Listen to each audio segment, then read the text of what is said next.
Welcome to another video. My name is Amsterdam Comic Geek and today I want to talk to you about Siege, the new Avengers. I was reading this comic this morning and it's part of one of Marvel's big event comics, and I have to admit, in the last couple of years I've become pretty tired of big Marvel event comics.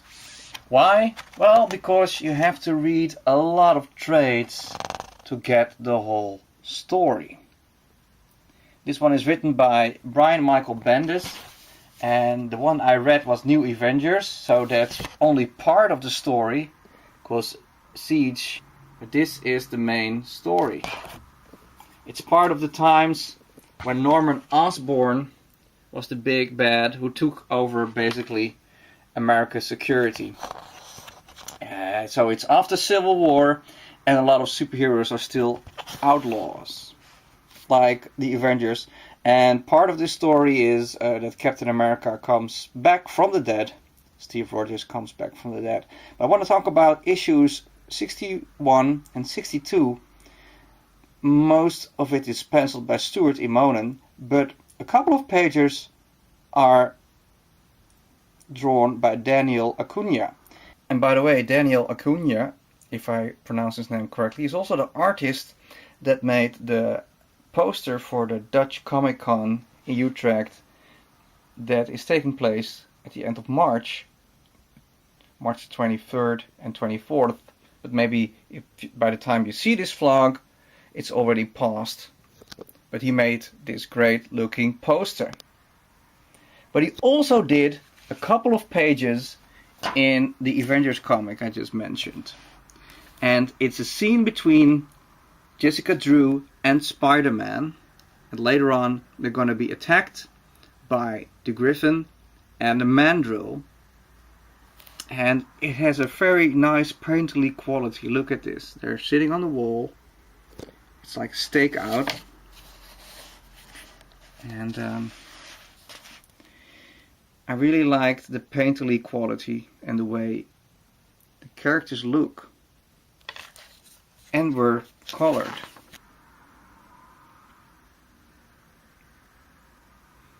Of course, there's a lot of banter going on. That's Michael Brian Bendis for you. He's a great dialogue guy. Writes great dialogues.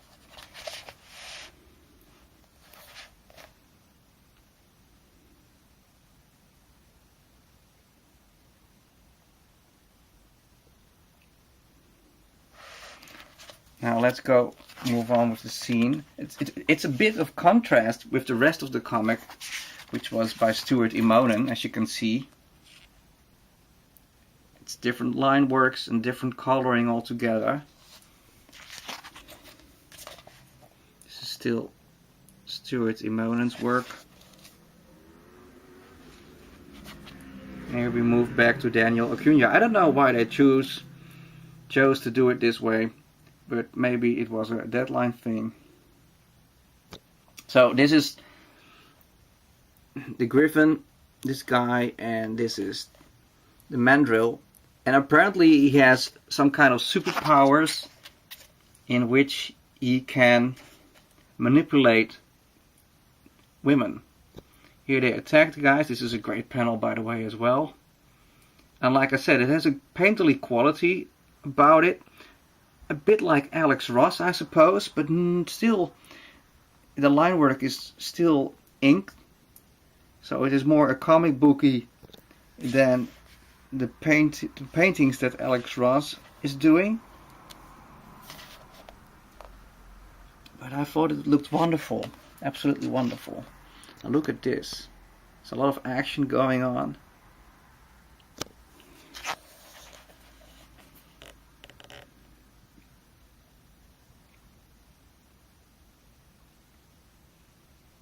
And then Jessica Drew, aka Spider-Woman, gets smashed by the Mandrill, and then he says, "You know anything about me, sweetie? I know you smell like week old corn." He's kind of feisty, I like that. "You know I can control the minds of women." And then she says, "Good for you. How else are you going to get laid?" she wants to say, but this is a Marvel comic for all ages, so she can't say that. And then he orders her to kill Spider-Man, and which she does. She blasts Peter from behind, and then he falls down. Now the strange thing to me is Brian Michael Bendis has been a Spider-Man writer for many years. He did Ultimate Spider-Man, and he's also the creator or co-creator of Miles Morales. Why isn't Spidey's Spider Sense doing its job? It should have gone off, even though Spider-Woman Jessica Drew is a partner in crime and she's a friend. The blast should have warned, his Spider Sense should have warned him for the blast. So that's a bit weird, I thought. But we're not here to discuss sloppy writing on Michael's part, on Bendis' part. We're just here to discuss Daniel Acuña's artwork, wonderful artwork. This is a great panel as well. Look at this.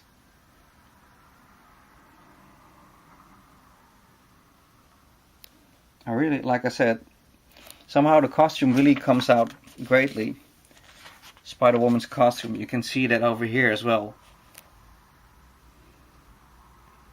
There's something about the classic Spider-Woman's costume I really like. First of all, you can really see the shape of her body, which is, good for sexy poses and such like that. But also the colors and the design by itself. It's great. And she shoots these sort of blasts. So this scene, let's move a bit back. So Spidey falls down, a bit surprised. Of course, he can save himself with his web, or else he would be stupid Spider-Man. But this is a Brian Michael Bendis comic, not a Dan Slott comic, so we're not talking about stupid Peter Parker, the man-child, but the real hero here. And then he's under attack. And at first, and we're on the same team. Then again, he gets surprised again. So this is not Spidey's best night. Because he knows the Mandrill's power, so by now he should know what the hell is going on with her.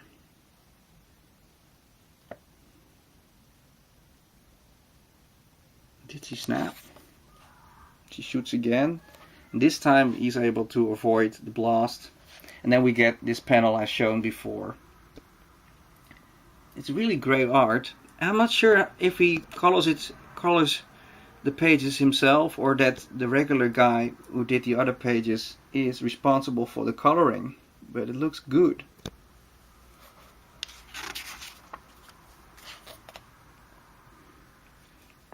And she really whoops Spider-Man's ass over here. These guys are really happy with themselves. And now Spider-Man tells her, "You're only winning because I won't hit you until I know for sure whatever is going on." But this is also a great close-up. Very powerful stuff. Very powerful stuff.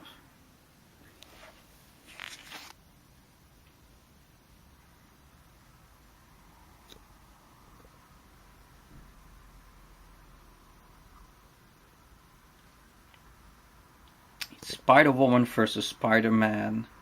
That's something you want to see for sure.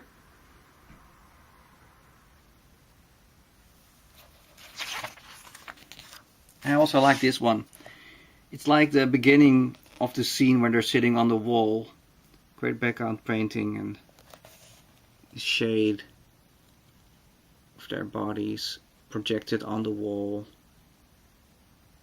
It also looks a bit like an animation cell maybe, or a shot from a video game. I really enjoy this stuff. Now she's telling him what the hell is going on. So all of a sudden she's able to talk. She wasn't able to talk earlier in the scene, so maybe the effect is wearing off a bit.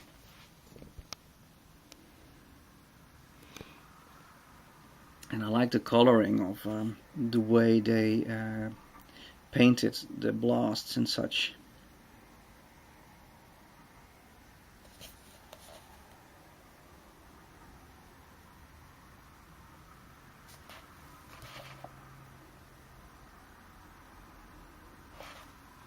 Here's another great. There in the foreground, and then in the background the action takes place. I hope you can see this just fine.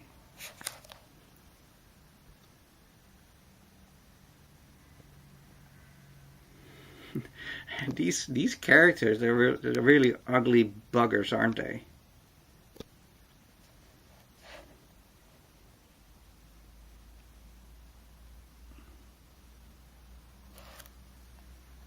This is funny. He comes closer and then his beak is webbed shut, as it should be. And then Jessica takes her revenge. Hits him very hard. Spidey hits the other guy. And as he shuts him up once again. You do not F with me. She almost kills him though, but it's Spidey that stops her. Because heroes don't kill, right? Except for the Punisher.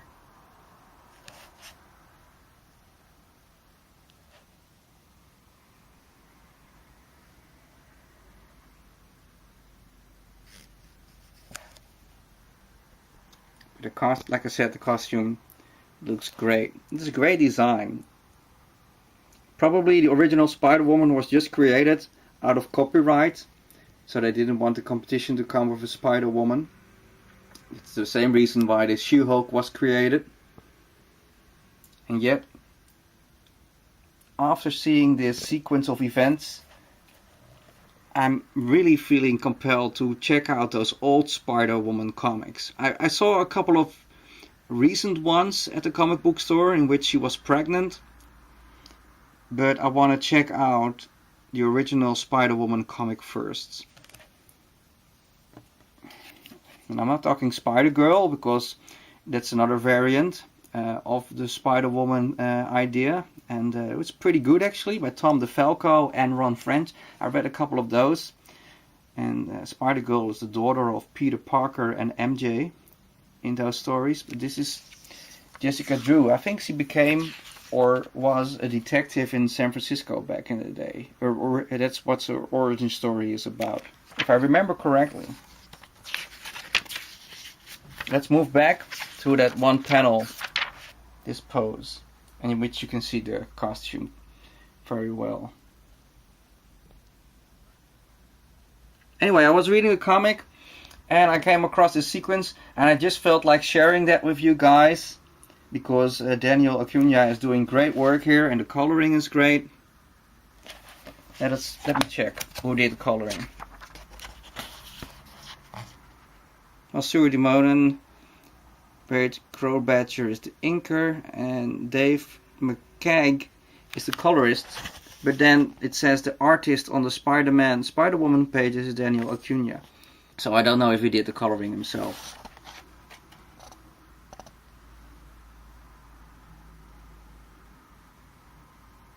But if you want to read the whole story, you have to read all these trade paperbacks. It's like ridiculously a lot. I mean, it all started with the Secret Wars. I guess that was the first big event comic back in the day, and it was just 12 issues. So now you have to read all this stuff to get the whole picture. I mean, you can follow this story, but there are some plot holes which are explained in the main story. So Marvel wants you to read everything, and it kind of sucks. Anyway, that was my only complaint when I read this. It's pretty good storytelling by Brian Michael Bendis and the artist, and I particularly liked the sequence I just showed you guys. Thank you for watching this video. Please like and subscribe if you enjoy the vlogs I am making, and don't forget to hit the bell for notifications.